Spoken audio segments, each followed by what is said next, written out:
Hello I'm doctor Niloufer అండి. నేను యూట్యూబ్లో హెల్త్ గురించి మోటివేషన్ గురించి చాలా వీడియోస్ చేశాను. ఇంతకుముందు మీరు నా వీడియోస్ చూడకపోతే వెంటనే చూడండి అండ్ లైక్ చేసి ఖచ్చితంగా సబ్స్క్రైబ్ చేసుకోండి. ఇవాళ మన టాపిక్ అయితే డయాబెటీస్ ఉన్నవాళ్ళు ఇడ్లీ తినొచ్చు, ఇడ్లీ తింటే డయాబెటీస్ ఉన్న వాళ్ళకి ఎంతవరకు ఉపయోగకరం అనే దాని గురించి మరి మనం టాపిక్లోకి వెళ్ళిపోదాం. మామూలుగా జనరల్గా డయాబెటీస్ ఉన్నవాళ్ళు ఎక్కువగా ఇడ్లీ తింటూ ఉంటారు. దక్షిణ భారతదేశంలో ఏంటంటే బ్రేక్ఫాస్ట్ కింద డయాబెటీస్ ఉన్నవాళ్ళు నూనె లేని బ్రేక్ఫాస్ట్ అని చెప్పి ఇడ్లీని ఎక్కువగా తింటూ ఉంటారు. సో మరి డయాబెటీస్ ఉన్నవాళ్ళు ఇలా తింటే వీళ్ళకి ఎంతవరకు ఉపయోగము, ఇడ్లీలో ఎలాంటి గ్లైసెమిక్ ఇండెక్స్ ఉంటుంది, ఇవన్నీ ఒకవేళ తింటే ఎలాగ తినాలి అనే దాని గురించి మనం ఇప్పుడు చూద్దాం. ఇడ్లీ రెగ్యులర్గా తినటం మంచిదేనా, ఎలా తింటే మంచిది అనేది ఇవాళ ఈ టాపిక్లో తెలుసుకుందాము. మొన్న ఒక పేషెంట్ వచ్చారండి. ఆవిడ ఒక 350 షుగర్తో వచ్చారనమాట. వస్తే మామూలుగా జనరల్గా మనం షుగర్ ఎక్కువగా వచ్చిన వాళ్ళని మనం హిస్టరీ తీసుకుంటాము, మా హాస్పిటల్లో హిస్టరీ తీసుకుంటాం అనమాట. ఏమని, ఇవాళ ఏం తిన్నారు మీరు, ఇవాళ మొత్తంలో ఏం తిన్నారని, తర్వాత ఒక 10 రోజుల నుంచి ఏమేమి తిన్నారు, ఏదైనా తినే ఆహారంలో రెగ్యులర్గా తీసుకునే ఆహారం కాకుండా వేరే ఏదైనా తీసుకున్నారా, ఏమైనా తీపి పదార్థాలు తీసుకున్నారా, ఇలాంటివన్నీ అడుగుతాం అనమాట. అయితే ఆవిడ ఏం చెప్పిందంటే, నేను ఏమీ ఆహార పదార్థాలు ఏమీ తినకూడని తీసుకోలేదండి, నేను చాలా జాగ్రత్తగా పచ్చం చేస్తున్నాను, మరి ఎందుకు పెరిగిందో నాకు తెలీదు అని చెప్పింది అనమాట. అయితే నేను అప్పుడు ఏం అడిగానంటే, మీరు బ్రేక్ఫాస్ట్ ఏం తీసుకున్నారమ్మా అని చెప్పి అడిగాను. అడిగితే నేను జనరల్గా ఇడ్లీ తీసుకుంటానండి, ఎక్కువ రోజు ఇడ్లీనే తీసుకుంటాను అని చెప్పింది అనమాట. చెప్తే నేను ఏం అడిగానంటే, మీరు రోజు ఎన్ని ఇడ్లీలు తీసుకుంటారు అని చెప్పి అడిగితే ఆవిడ 4-5 అని చెప్పింది అనమాట. చెప్తే మరి ఇడ్లీలో దేంతో చేస్తారు అసలు ఇడ్లీ అనేది నేను అడిగాను అనమాట. అంటే ఆవిడ చెప్పింది, మినపప్పు రవ్వ వేసి చేస్తానండి అని చెప్పింది. మరి మినపప్పు ఎంత తీసుకుంటారు, రవ్వ ఎంత తీసుకుంటారు అని అడిగాను. అడిగితే మినపప్పు ఒకటికి 2.5-3 కప్పుల రవ్వ వేస్తానండి, బియ్యం రవ్వ అని చెప్పింది అనమాట.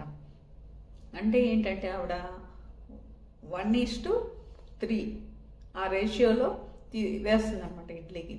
అయితే ఈ పిండి పదార్థం అనేది ఎక్కువ తీసుకుంటున్నారు ఇక్కడ, దీన్ని బట్టి మనకు అర్థమవుతుంది.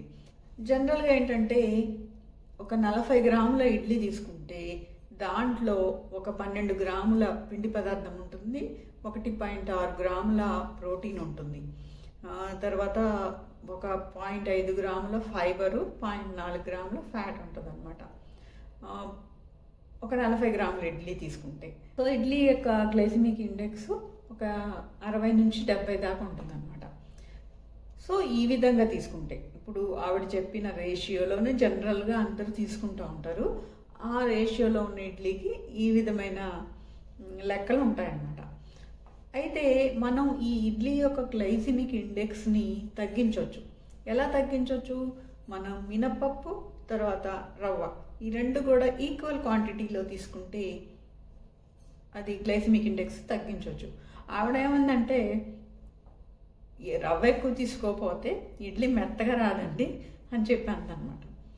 అంటే మెత్తగా రావడం అనేది కొంచెం ఫెర్మెంట్ చేస్తే, అంటే ఒక రోజంతా ఉంచినప్పుడు అది ఫెర్మెంట్ అవుతుంది కదా, అప్పుడు కొద్దిగా మెత్తగానే వస్తుంది. కాకపోతే ఏంటంటే ఇలాగా ప్రోటీన్ ఈక్వల్గా తీసుకుంటే, మినపప్పు రవ్వ అనేది ఈక్వల్గా తీసుకుంటే గ్లైసెమిక్ ఇండెక్స్ కొంచెం తగ్గుతుంది.